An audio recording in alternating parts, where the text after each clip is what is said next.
All right, lovely. Well, I think we've got the majority of you already here, so we'll let the others catch up. But I think time to get started. I hope you're all well and coping best you can with the absolute madness that has been this term. Thanks for making some time to join us today. Hopefully you find something that's useful. My name is Richard Angus. I'm head of education partnerships here at MyTutor. So as you're probably already aware, the National Tutoring Programme is now launched, kicking off earlier this month. It's a scheme designed to give schools access to heavily subsidised, high-quality tuition for disadvantaged students, to help them catch up on lost lockdown learning. And disadvantage means a lot more this year than it has in previous years. It's a much wider set of students who have been impacted.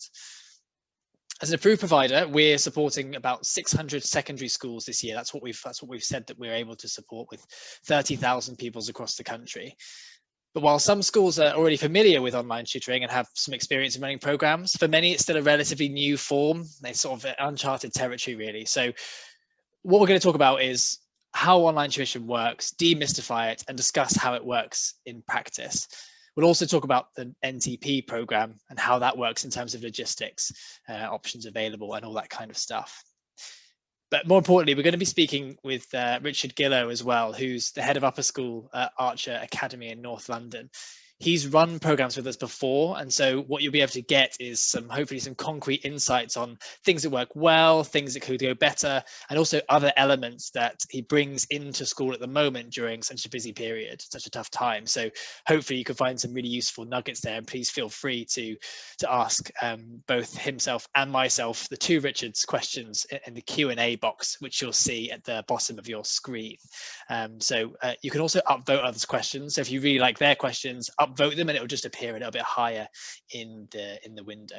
So anyway, first of all, I'm going to kick off with a little bit of an introduction to MyTutor and give you a little bit of more detail about the NTP before passing over to Richard. So here we are. As I say, I'm head of education partnerships. Richard, head of upper school at Archer Academy. As you'll see, the reason we're here today is to talk a little bit about how the NTP works, how online tuition works, and how to run something effective in practice. So what is MyTutor? Well, MyTutor's an online tuition platform designed to reinforce classwork and fill gaps. So what we do is we match your students with top university students for personalized 1-to-1 and 3-to-1 lessons. Tuition can be in all core subjects at key stage 3, 4, and 5, with a focus predominantly on disadvantaged students. Most of what we do historically has been in that category. Sessions fit around your timetables, so particularly at the moment with all the madness that's going on, the ability to fit it around the stuff that you have and your schedules is really important. And we're able to do that down to like a student level. But I think what's interesting is that, and I'll share our impact report with you. We didn't do one of them this year because obviously the way the results panned out would have had some anomalies in it. But what we find historically from the last 3 years we've had of data is that students make about a grade of progress with about a term of MyTutor individualized support, which I'm not necessarily sure is a massive surprise, given that individualized tuition can have such an impact, and we know that it can. A little about our tutors. Our tutors are all bright university role models. They've all had great results at university, at school, but it doesn't make you a good tutor, right? It just makes you smart. So they all get individually interviewed. They go through a 16-module training course, which we built in conjunction with teachers to make sure that they can deliver what they know in their heads. And when they do that, we know that you also get all the other benefits of their age. So they're near peer, they've just been through exams themselves, they've seen it all before, and they're able to give a bit of confidence in a slightly different angle to what they get in the school day. And it's very much supposed to be a complement, not a replacement by any stretch. It's a complement to what goes on in the school day. This is a little bit about what the sessions look like. We can always send you a video after this, but essentially if you imagine top corner, you've got something a little bit like Zoom. Pupil and tutor can see and hear each other. And on the left-hand side, you've got this big interactive whiteboard where students can annotate past papers. All of the stuff there that you'll see on that board, we ask for, when we ask for your student data, what we ask for is, what are those learning gaps that students are struggling with? So you may not have done initial mock exams or anything like that, but you might be finding now that you're starting to do a few lighter touch exams, getting some QLA information in. And once we have that information, we're able to direct our tutors to really focus on those learning gaps, so that what the students are still struggling with, they can make progress in as a priority. Every session's recorded as well, which I think is an important thing to talk about from a safeguarding perspective, but also a revision perspective. They can go back and watch those again and again. Just an extra point here is that you can track your program through your teacher portal, tracking attendance, tracking progress, your ability to see how attendance is going. Obviously, we make sure that we also let you know, but the idea is here that you have control over the program, and it's not just that you've got to hope and pray that something all works out in the way that it should. You've got real visibility here. You'll also see tutor lesson reports. So at the end of every lesson, our tutors are obliged to leave 5 minutes at the end of their lesson to write a lesson report. So what did Abby do well? What are they working on? That kind of thing. So I suppose the last thing to point out here is a little bit about what it costs. So our impact report talks to the idea of 10 weeks of tuition, is where we see the material impact, is that cumulative benefit. So we have two ways of discussing it. One is one-to-one, and this is sits outside the National Tuition Programme. It's usually funded through PP or catch-up. It can run with the NTP or separately, and you can see here that it ranges between 22 and 26 pounds an hour, depending on the number of students you want to have involved. In terms of how the National Tutoring Programme works, let me give you just a bit of an outline. So that focuses on Key Stage 3 and 4, so right the way from Year 7 to Year 11. It's subsidised by 75%. So for you as a school, if you have 45 students, what you'll pay is £2,500 for 45 students to get 3-to-1 tuition, so 3 students to 1 tutor, for 15 weeks of tuition in any subject. And those groups of 3 can have different subjects. So you might have 15 kids doing maths, 15 kids doing science, and that's no problem at all.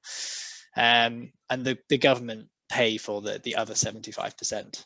So we're an approved provider, and I think we're partnered with about 200 schools so far of the 600 that we said we'd partner with. So what we're saying at the moment is give yourself some time to launch these things. As Richard will probably be able to attest to, at the very beginning of a program, being able to win the buy-in of parents and pupils, and make sure you've got that information on the weak points of the developmental points of the students, are going to make so much of a difference. So 3 weeks is what we say, which at the moment looks like January anyway, which I think is probably a really great time to start thinking about something like this. The only other thing is to say that we're looking to support up to 60 students per academy, and that's just to make sure that we can fulfil our bid to the EEF, that we can support 600 schools, and that's why we work that out. Also, it's a really good sweet spot in terms of the number of students that our schools can really logistically manage in a 3-to-1 environment in a really productive way, a really useful way. So I'll leave that up for a second, just so you've got a little bit of time to gestate on that, and feel free to drop us a line or anything else if you have any questions on that, either in the chat box or afterwards. But that's really all we wanted to cover, just to give you a bit of a brief overview as to who MyTutor are and how we work with schools. We've been doing it for a number of years, and it's really exciting to be able to be part of, hopefully, plugging some of the gaps that have been caused by something as awful as COVID has. And try not to get a bit too excited about a vaccine at the moment, because those things will still take time, right? Anyway, so that's the bit of an overview into MyTutor. I think now makes sense to, and I'll stop sharing my screen, but I think it's time to pass over to Richard Gillo. So Richard is head of the upper school at Archer Academy, an outstanding community school in East Finchley in North London.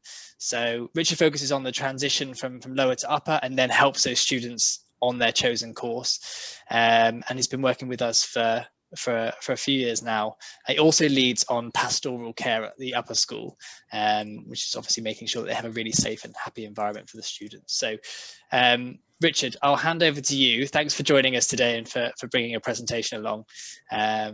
Take it away. Okay, thank you. Good evening, everybody. I'm just going to share my screens. I just would appreciate if it was all there. Is that okay? Yeah, okay. So I just wanted to start by just giving you a little bit of context. So I wanted to talk to you this evening about using MyTutor specifically as one of the effective approaches to raising the achievement of our pupil premium students. I've already been introduced, but just to say again, I am the senior teacher, head of upper school responsible for disadvantaged students at the Archer Academy. So the main aim of the presentation is to share strategies that we've done as well as MyTutor, but specifically focusing on the impact and the progress that has been made by all students receiving these sessions over the last year and a half, but more specifically this year, the impact it's had since we've returned from lockdown. So as a school, we opened in 2013. And we are now fully established. You can see we're obviously a very new school with just under 800 students. We're quite a small school, and we've got approximately around 26% of our students are pupil premium. And it's fairly evenly distributed, but this year we do have kind of highs in year 7 and year 11 in terms of disadvantaged students. And the profile of the PP cohort is some cases common to that of the boys in the SEN we have as well. All of our students from our PP achievement, the target area is a grade 5 and 6. Obviously, after that magic grade, grade 5 to ensure that all doors are open for them. So they're fairly high achieving students comparatively. Now, in terms of the headlines from last year, obviously this data was based on lockdown data, and it wasn't, it's not as clear as we wanted it to be in terms of areas. But what we did notice that, you know, our progress rate was pretty high. We were looking at, you know, getting on for 1, which was based on our 2019 data. Our attainment 8 based around 60.5, and you can see from the years before that we predominantly were predicting very good results once they are published. Now, in terms of what we noticed though for this year is that we had seen at the end of last year, our pupil premium gap had increased. You can see that from 2018 and 19 at the bottom there, we'd made some really good inroads into a problem area within our school. Unfortunately, this year, our progress in our pupil premium students began to increase again. Lockdown would have had an impact on that, but we were also held by the centre assessment grades being an issue and not having students being able to go on and make that final push as they went into the new year. So we knew that we had a real problem as we went into our new students coming into year 11, and we didn't want to have the same problem again. As a school in general, if we look at the data that we'd seen back in 2019, we do rank just above in terms of the attainment 8 and the progress 8 in terms of that pixel data. It's just to show you in terms of a context where we are as a school before we now focus in on the progress that we've got to make on these pupil premium students. So how does the MyTutor programme sit alongside our other interventions? Well, we have regular raising achievement meetings, which I'm sure the majority of you will do, and they're split into kind of academic meetings, and then we have pastoral support panels that are linked to the raising achievement meetings. And an appraisal target is linked to our pupil premium. So that's our teacher targets for our annual reviews are linked to pupil premium. We've taken part in a full pupil premium review from an external provider that have come in. That was very useful. We've got an extensive pupil premium spend document, which has been regenerated and rewritten to make sure the impact of all those interventions are very clear. We were part of something called the Challenge the Gap programme, which some of you may be aware of for a number of years, and that provided us with some extremely useful training for a number of our staff who were involved in that. Regular inset in terms of our teaching and learning communities, which is based around pupil premium strategies. And we've always provided good case studies in terms of success areas and areas for weakness with regards to disadvantaged students. One of the areas where we struggled though was to begin with starting to think about intervention and how we tracked it and the impact on the money that we were spending.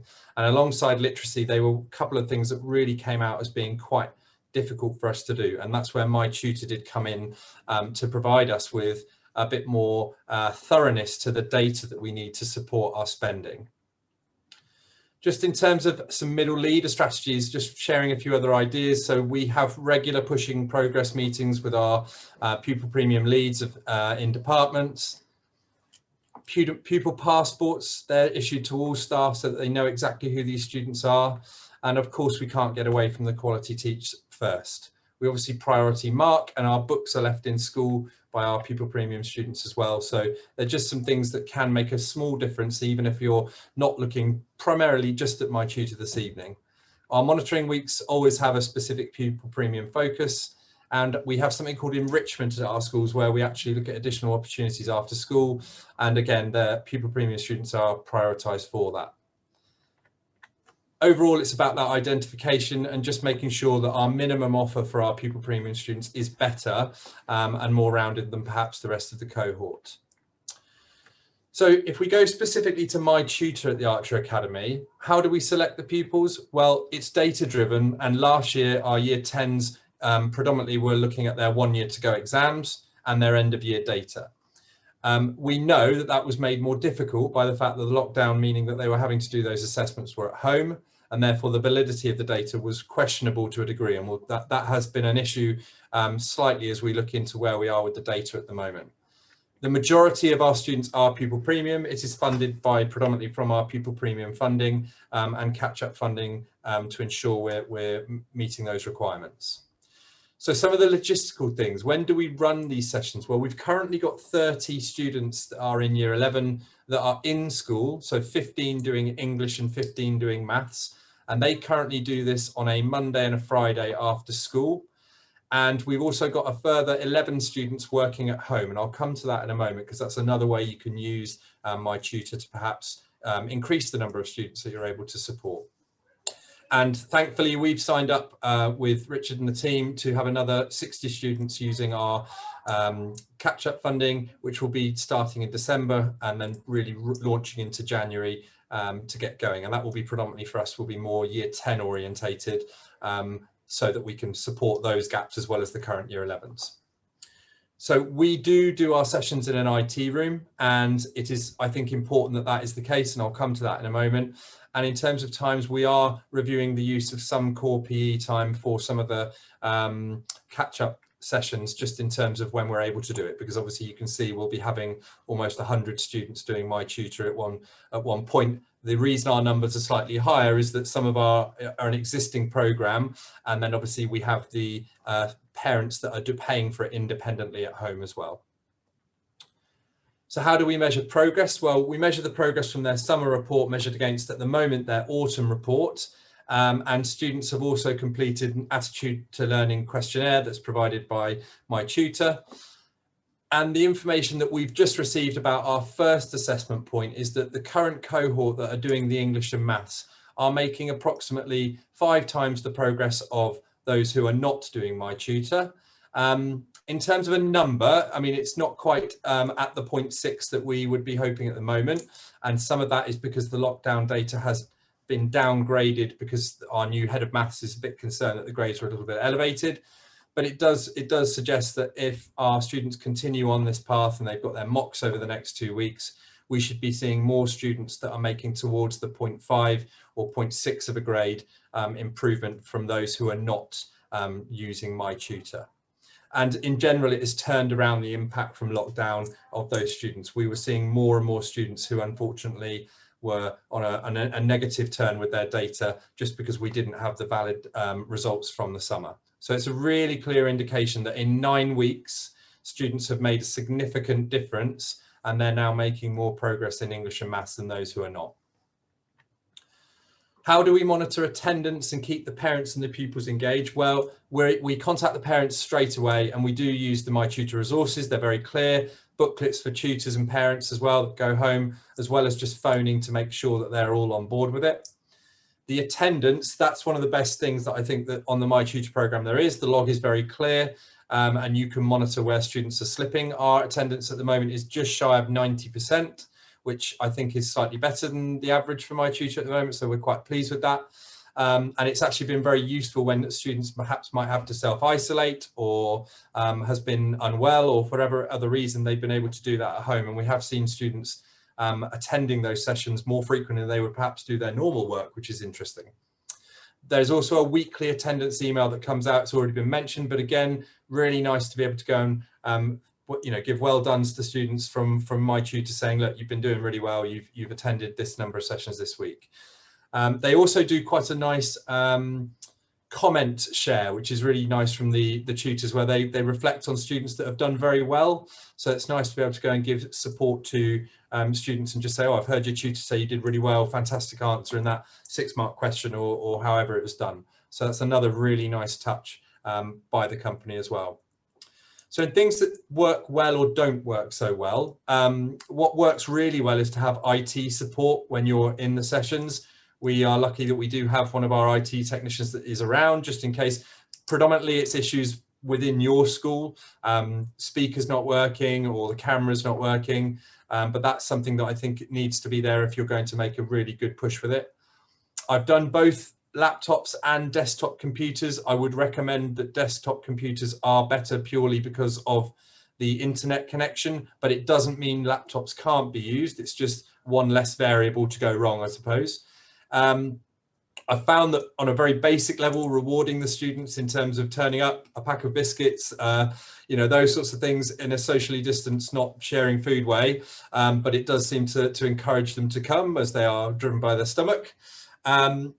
One of the things I've started to create this year, which is just building on the work that Richard said about the importance of uploading pre-information about not only tiers, but where their gaps are, is we're now looking at Microsoft Teams to have channels for each intervention subject, so that the tutors, sorry, not the tutors, their teachers can talk to the students about what they've covered in their MyTutor programs. So it's becoming a bit more of a holistic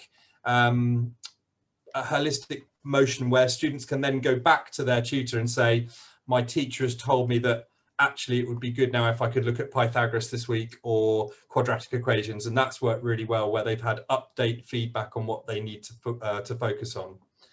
It does really benefit if you have someone to lead on the sessions. I am our designated lead in the school for the upper school. It's important because the start package does take a bit of time to get all the information in, but it is important you're also there to ensure the students are there. I would say that out of all of the interventions that we do in school, MyTutor is the one intervention where I've not had to argue or encourage a child to come and attend that session. Regularly, I will walk into the computer room and there are 15 students already logged in and waiting. And I'm sure we can all remember standing at the gates saying you need to go back to see your maths teacher or your English teacher. So one of the other things that's worked well is we obviously had a number of students who went home and their parents said, well, hang on a minute, why have I not been included in that? I'd like that. And what the MyTutor guys were able to do was to offer parents an opportunity to pay for a block of tutoring to be done at home. And that is something that we have had to do at home because of our own limitations with ICT. But again, the attendance to those sessions is probably even better than our 90%, because obviously parents are paying their money to do it. But it's also working with the students where they may feel more comfortable as they're moving forward. Now, in terms of a couple of little things that haven't worked so well, and these are only just from my own school perspective, students can work from home and it does work normally very well.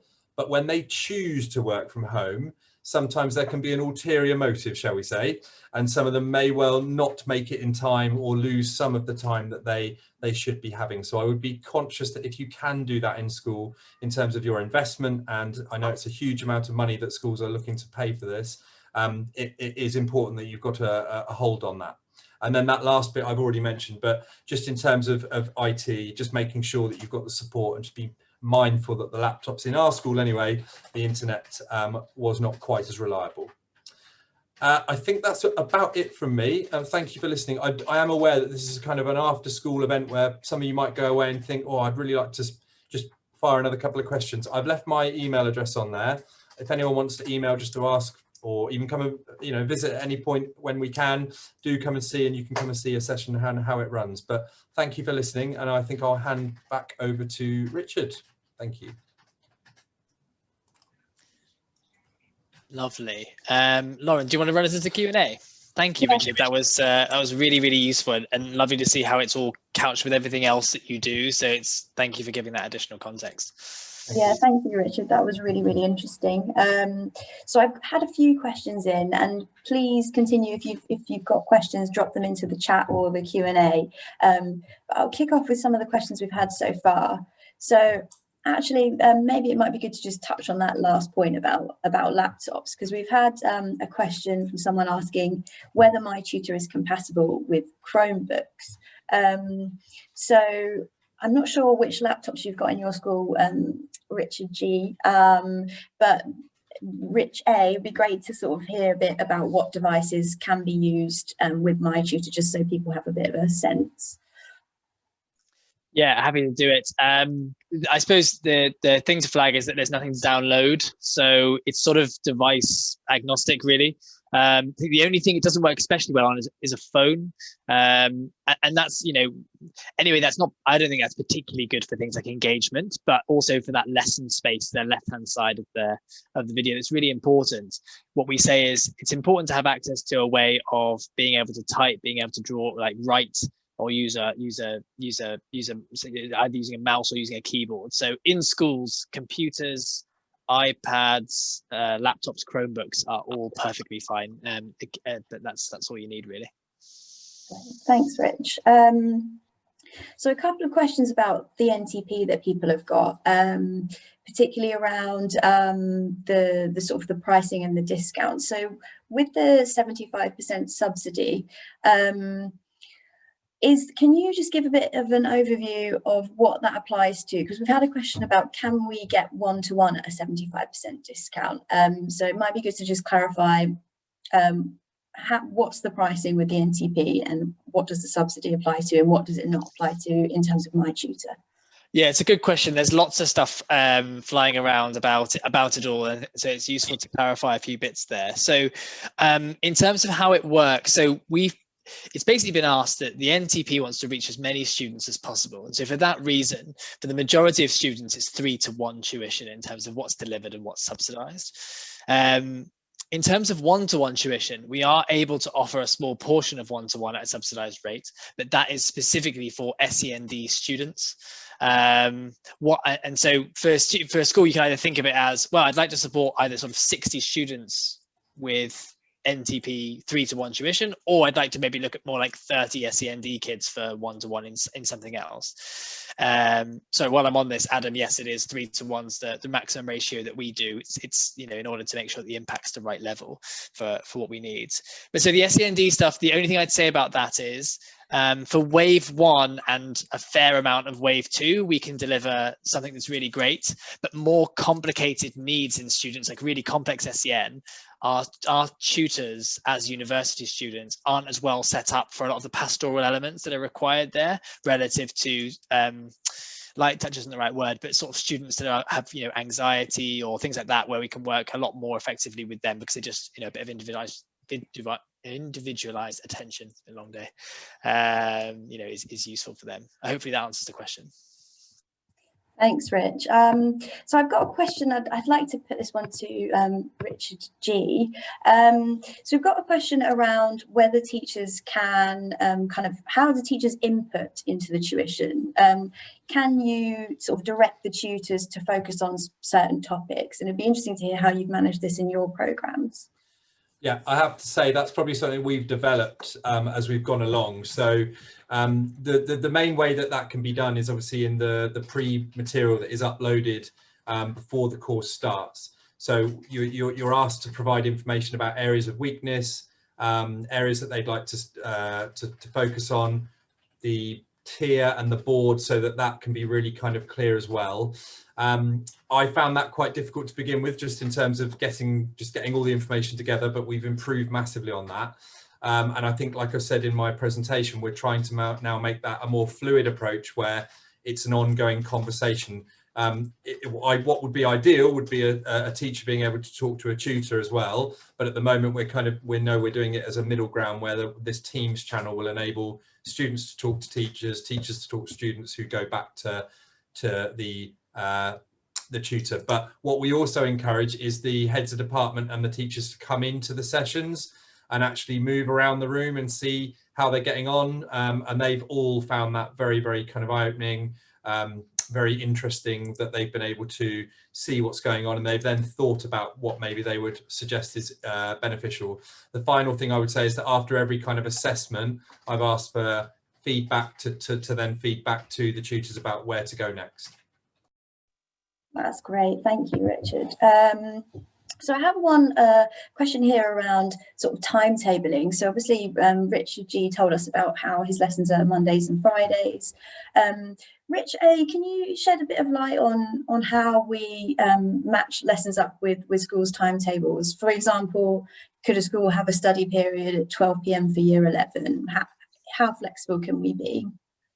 Yeah, of course. So very flexible is the answer. Down to sort of the quarter hour technically is when you can start a session. So on every quarter of an hour. As the year goes on, we start to ask more for like, well, can you do it on the half hour and things as it gets more full. But in terms of the flexibility through the day, that's up to you. We have lots of schools that do things instead of option subjects or during the day. We have ones towards the end of the day. Lots of schools who use it as an after school provision. That's very common. And actually increasingly more so than we've had in the past, more and more schools are looking at doing something like this after school as well, in terms of how, you know, at home. But like Richard says, that needs to be set up in the right way. So it needs to be, you know, focusing on students where you can build that sense of trust and make sure that it still ties into school and that they come back and they're asked about it and it loops into the programs. That's how it's successful. I mean, we have some schools that have, I was just chatting to one, Newark, who have an 87% attendance at the moment, which is not quite as good as yours, Richard, but also very good. And their program's entirely delivered from home at the moment. So there are ways of doing it, but it's about how you discuss it with the students. Yeah. So yeah, flexible, I think, is the short answer to that. Thank you, Rich. So a bit of another kind of logistical question. So regarding the NTP, are the blocks fixed at 15 weeks or can they be shorter, 10 or 12 weeks? So on the one-to-one side of things, where it's non-NTP, there's no constraints, although we'd say at least 10. For the NTP's programs, it's fixed at 15, and we think that's quite sensible anyway, because the majority of this is going to be 3-to-1, and we know that we see about a grade of progress from 10 weeks of 1-to-1. So it stands to reason that 15 weeks of slightly less individualized tuition could yield the same results. So it's fixed at the moment is the answer to that. Great, thank you. And in terms of the NTP as well, with the 3-to-1 groupings, do the students have to be doing the same work? Can it be individualized? And what subjects are offered? So was it in terms of like the individualized within the groups? Yeah, so for example, if you've got a group of 3 students in that sort of 1 to 3 grouping, how does it work with the sort of content that the tutor's delivering? Will it be the same for everyone? Can it be individualized? I think that was the question. Yeah, so I think where you're looking at 3-to-1, it's sensible to, as far as possible, try and gather together some commonality of learning gaps. The tutors will try and play each to the student's own areas of development, and you have the ability to put those learning gaps in.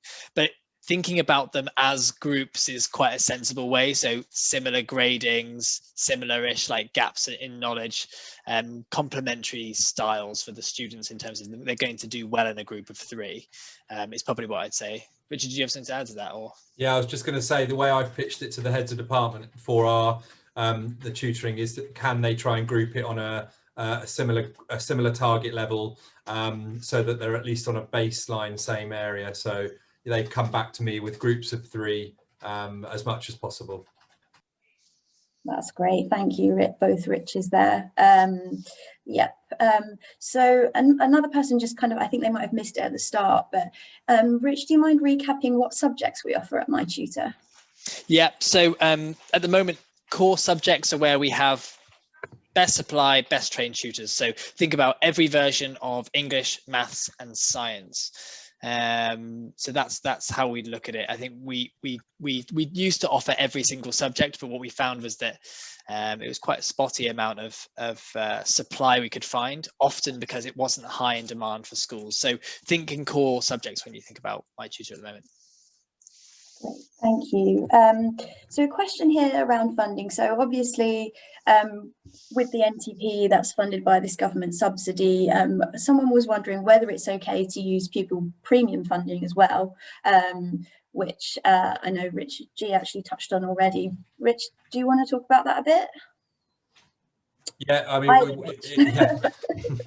it's on our spending plan. So yeah, our head teacher is very keen that this is one of the interventions. But the only thing with that is obviously we as a school must ensure that the majority of those students are pupil premium. So we're kind of upwards of 95% of those students are pupil premium. So yes, it can be. Great. Yeah, I think the only other thing is as a general piece, we've got some schools that are doing just NTP 3-to-1 stuff. We've got some schools that are doing just 1-to-1 stuff, and we've got more often than not someone like Richard Gillo and Archer who are seeing it as a bit of both, because they need different needs depending on the student. So, but like you say, different rules apply when it's a PP ring fence piece versus the NTP. Great, thank you. So another point in terms of sort of just how it works with the NTP, question around, is it subsidised automatically if we apply to you, or do we apply to somewhere else first? Yep, so it's done automatically. We're an approved partner. So the way it works is you just pay the 25% plus the VAT on the whole amount, but that's reclaimable. That's just the way it's set up. And that's the way it works. Yeah, there's nothing you'd have to find it from anywhere else. Okay, great, thank you. So this is one that might be interesting to get Rich G's point of view on. Just a question around sort of GDPR and student data and sort of being compliant and safe with all of that. Someone was just had a bit of sort of concern around how all of that works and how the data is kept safe. It'd be interesting to hear your view, Rich G, on is that a concern that you had initially when you signed up? How has that worked for you? No, I mean, I found the portal really, really safe and secure. Obviously, you're uploading to your central website, which everything is very, very much protected, and know that there isn't any other further GDPR concern that I've had or my head teacher has had over any of that. I think the thoroughness of how you plan and the detail that is shared around the safeguarding data and just students in general is top notch. So for me, no, there is no concern there. We'd also be delighted to share our privacy policy and things like that, because it's a question that comes up a lot, and we wouldn't have worked with the 600 schools unless we had that tightened down. So happy to answer any questions on that separately. Great, thank you both. So I've had a question here around, again, sort of lesson content, so the role of tutoring, I guess, if you like. So in these sessions, is it subject teaching or homework assistance? So also in 3-to-1, will it be a generalist approach going over classwork, or can you still help the individuals? So I guess this is a question around, well, what's the role of the tuition in terms of classwork? Is it a supplement? Is it a replacement? Rich A, maybe you could sort of clarify how we would say on that. I can talk about it in theory, but Rich G, it'd be good to see how you applied as well. I mean, our view is that it's always been a complement to what goes on. Students get teaching and learning is the absolute most important thing, and then tuition is that complementary piece on top that fills like learning gaps and helps to reinforce classwork. I think we're doing a little bit more gap filling in this term than we've done in the past, but I think that's the nature of the beast, really. Richard, do you have anything to add to that? Yeah, I think I was going to say, I think there is an increasing wish for some students to go over content that was covered during the lockdown, where perhaps there was a delay in terms of lessons becoming live. But in general, what I see in terms of the lessons that are going on are students being delivered sessions that are predetermined from what we've uploaded in terms of where we'd like the content to be focused on. But it's not new learning. It's mostly in addition to the teaching and learning that's gone on. As we get nearer crunch points like mocks for my students, they are becoming a bit more independent, and they know where they're struggling. So there has been some requests to be slightly more reactive to their requests and what they need. But in general, I would agree with Richard. It's supporting the teaching and learning. But yes, some increasing there can be some requirements for some catch up following the period of time we've had. Thank you both. So this one's kind of around sort of the students involved in the programme. Are we able to change the students receiving tutoring? So, for example, if students have to isolate, or let's say a student isn't engaging, can a school swap out pupils from the programme? I don't know if you've had any experience doing that, Rich G. Yeah, I have. We've had a couple of students who began the programme and it wasn't working for them. They were only a couple, but we were able to replace them just going on the website very simply, actually replacing them and uploading new details of a new student. That was very useful. In terms of students when they're isolating, we would at first see if they can do that at home, because we've had a number of students do that successfully. But yeah, I think the answer to the question is yes, there is fluidity. I think the importance is maybe having your group that you choose, but also possibly having a backup list, so you don't get into a position where you've got a kind of ad hoc someone dropping in for a couple of weeks here and there. And that's something that we've improved on, so that it's more targeted. But yeah, you can easily replace students that are maybe not suitable for the programme. Great, thank you. Actually, another one for you, Rich G, that's just come in. So do you use MyTutor primarily with year 11? How many students do you plan to have from different year groups this year? So we have predominantly been using year 11 for now. However, the first catch-up funding that is coming in, that will be starting next month, we are going to be dropping into year 10, because we're now starting to see obviously the problems that are coming up through year 10 with being off school for the period of time as well. In terms of numbers, obviously we would love to be looking further down the field, but at the moment for our 60 students, we're predominantly looking there. In future, we would 100% like to be looking down towards kind of year 9 as part of their catch-up funding as well. But at the moment it's 10 and 11. Thank you. I have a question around our tutors, probably one for you, Rich A. There's a question here: is there rotation with the tutors? So I suppose this is around consistency. Do students receive the same tutor every week, that kind of thing? Wonder if you could illuminate on that.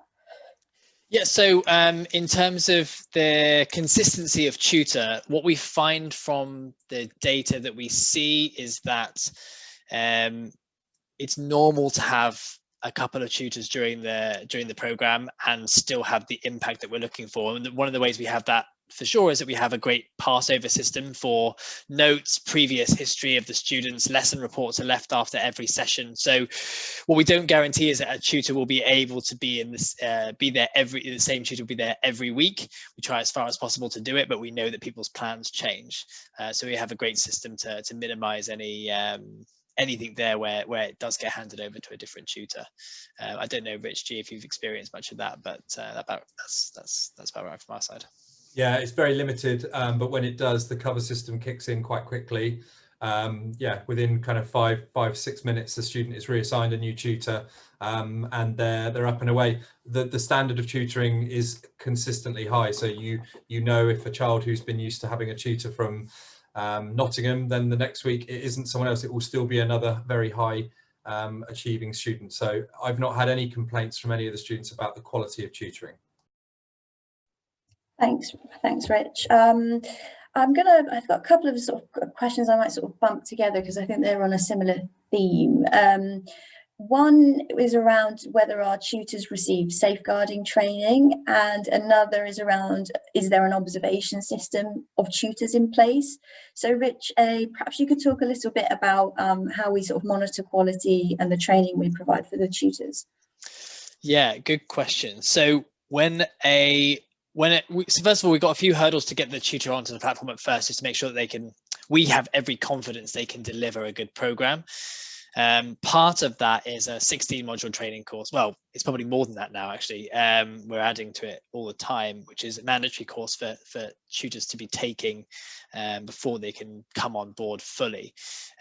So what we do is there's a lot of things in there about like how to teach pedagogical stuff, but it's also stuff around how to make sure that you're abiding by any safeguarding protocols. They know all the procedures for when anything comes up. I think one of the only examples I can think of is we've had maybe a student swear at a tutor before. We've had to make sure that it gets, it gets flagged up.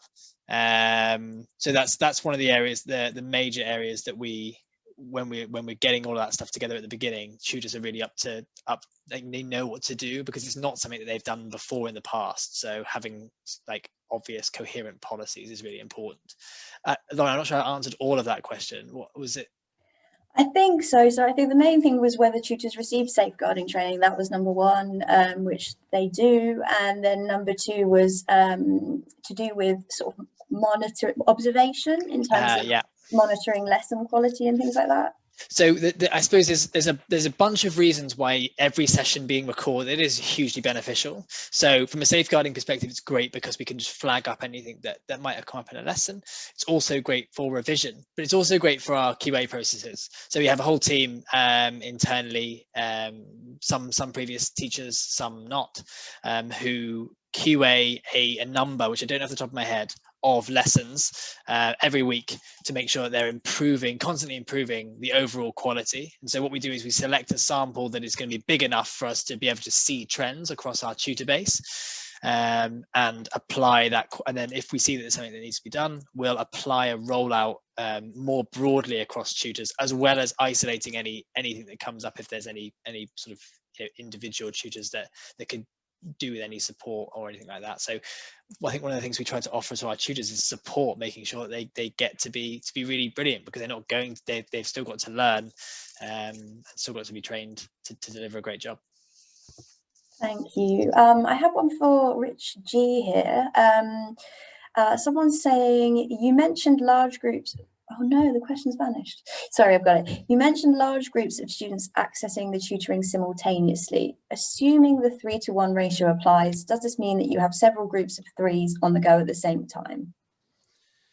Yeah, we're not underway with that program yet, but yes, we'll be looking at groups of 3 students being in a computer room or 2 computer rooms, where they will be groups of 20 will be going to, or it'll be 21, probably 7 groups of 3. So we'll split that into 3 different sessions. Brilliant, thank you. Just coming back to recordings, Rich A, can school staff see the recorded sessions to QA if they want to? I don't think you can do it through the teacher portal. I think where you'd have to access that from is through the student's login individually, as it's sort of, for protection reasons, individually attributed to the student. So theoretically, you could ask the student if you could review a session, and that would be the way that was set up. But we don't by default have the library of lessons available to you, and that's partly due to data privacy and stuff like that. Thank you. That's great. Coming back to the sort of lesson planning and content theme, question here from someone called Watson. Are school staff expected to upload all the lesson materials, or do your tutors plan their own materials based on the data we share with you? Open to either of you, really, in terms of how that works. I mean, we have always asked our heads of department to provide, and teachers to provide, areas to be focused on, but as you know, as far as we've been seeing, it is the tutors that provide the resources. So in terms of teacher workload, it's quite light in terms of what they've got to do. They just need to keep updating me on the areas that they'd like them to focus on, and from what I see being delivered, the quality of the resources are very high. Thank you. Yeah, and so we give them a base of stuff that's updated and ready to be on spec and on curriculum as well. Schools can absolutely provide us with as much information as they want, but where we get learning gap information, that's probably the most valuable stuff you can provide. So QLA information, that kind of thing. Thank you. Quick one about tech. Do pupils need microphones? Rich A. Yes. So there's 2 things that go on. So the tutor will always have a webcam and a microphone, so that the student can see and hear them. it is not obligatory for the student to have a webcam. Some students think that sort of fate worse than death, but it is obligatory for them to have a headset, and that's so that it could be a live interactive session. We can certainly point you in the direction of some ones that we've seen schools buy before that can be cheap enough, but that's really important, because without that you lose a lot of that individualized sort of the live communication of the program. It just makes it a text session. So yeah, important to have a mic. Thank you. So this is around kind of the definition of disadvantaged for the purposes of the NTP. Rich A, can you shed any light on that in terms of, with the NTP programme, what actually constitutes a disadvantaged student? Are there specific criteria? No, so it's the NTP bit, they've been sort of I think a little bit deliberately open with it, because we know anyway that Pupil Premium doesn't quite cover all levels of disadvantage it's not a perfect formula anyway, but the NTP, there's a lot more students who are disadvantaged at the moment. So the way they're categorizing it is, the students are demonstrably disadvantaged. So in theory, that could be anyone, but there's not a specific student category or anything like that you have to adhere to. But I think there's a bit about being common sense as well, and making sure that you still focus on the students that perhaps wouldn't have obvious access to this stuff or isn't getting it. Great, thank you. And another one kind of I think this is around the NTP and sort of timings and triggers. Are there certain windows of opportunity for joining? What are the waves? So I think this person is just wondering, when can you basically get on board with the NTP? Are there any restrictions on when you can do it? I think is what that question's getting at. In terms of when you can get started, we're not starting them in waves at the moment.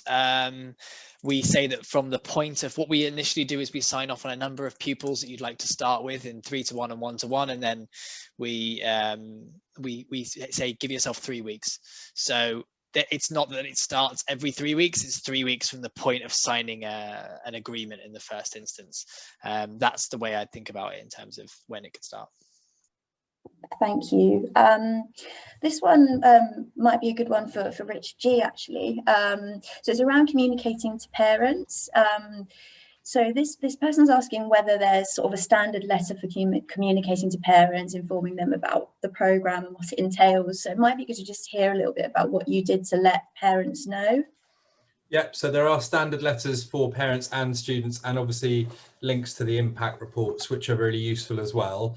We basically gathered our groups of students together, informed them that they were going to be taking part in this programme, and at the same time we did that with the parent phone call going home and talking through why we were doing it and what the benefits were. But we did feel it did need the phone call and the letter just to give it some context, and every single parent was very, very supportive. Yeah, 99% of students were very keen on this, very clear indication of why they would be making more progress from it.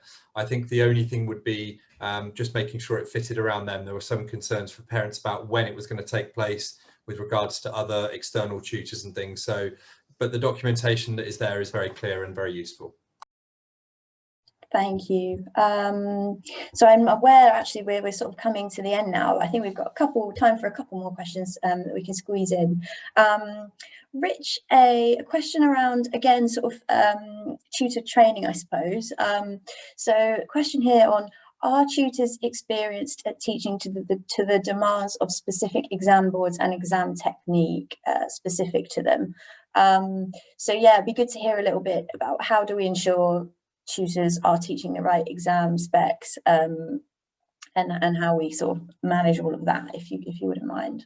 Yeah, for sure. And apologies, there's something being printed just behind me, but hopefully it isn't too loud. So essentially, in terms of how it all works from a spec perspective, tutors are trained in the specs, trained in the areas that could be received in the data that we get from tutors. So when we ask for teacher data, we ask for, what exam board are they doing, what grades what grade boundaries they are, foundation or higher, and what their spec is. So we train the tutors to make sure that they've got not only the right materials, but also understand how the different ones work. And so that's part of their basic training. Great, thank you. Another one for you, Rich A, probably. Do we work or have we worked with FE? Yes, we have worked with FE. If I've got it right, we've done some FE stuff where we've done catch up. So in maths and English, we have, I suppose the most important thing to do with FE is that we can support with A levels and primarily core subjects, as I say, with some spotty non-core, but we're currently not set up to be able to support with things like BTECs, which can sometimes be an issue for further education colleges. But happy to talk about it in a bit more detail if that person wants to drop us a note. Great, thank you. Last couple of questions, hopefully they're quite quick ones. Rich A, do you know what the SEN criteria is for subsidised one-to-one tuition? Is there a list of kind of like qualification criteria for that? Or perhaps we could, maybe it's something where we could circulate a resource or an FAQ to people afterwards, but I wondered if you knew anything about that. For SEND students, we know that all they have to be is on the register. So they can be any of the waves applicable for SEND students. Again, same caveats apply for who we think we can be helpful with in terms of SEND students. But as far as we understand, it's just within, as long as they're on the register. Great, thank you. Okay, I think I'm just gonna, I can see we're 1 minute away from the sort of end of the session, so I'm gonna ask one last question. It's around funding, and I think it's probably going to be the same answer as previously, but can you use COVID-19 catch-up funding to pay the 25% school costs that remain from the NTP? Yes. Perfect, short answer there, love it. Okay, I think we're probably out of time now, unfortunately. I hope we've managed to answer most of the questions that came in. If not, then please let us know, drop us an email or something afterwards, and we can try and address it separately. But yeah, I'll probably hand over back to Richard A now, but thank you, Richard G, for all of your answers and your presentation as well. Thank you very much, Richard. That was like loads of really good detail. It's always more useful to come from someone like you than from us. I've actually lost my slides, so what I would say is thank you very much for coming along. We'll follow up just to send the resources around and a video of the session. So we'll provide you with things like the impact report. If you'd like any more detail from us, please don't hesitate to reply to that, and we'll try and be as helpful as we can. But hopefully, regardless of what you choose to do here, it's certainly worth taking advantage of the National Tutoring Programme more generally, just while it's in its existence. And hopefully Richard's given you some really good tips on how to make best use of it. Have great evenings, everyone. Thank you so much for making it tonight. I know it's been a long day. Take care.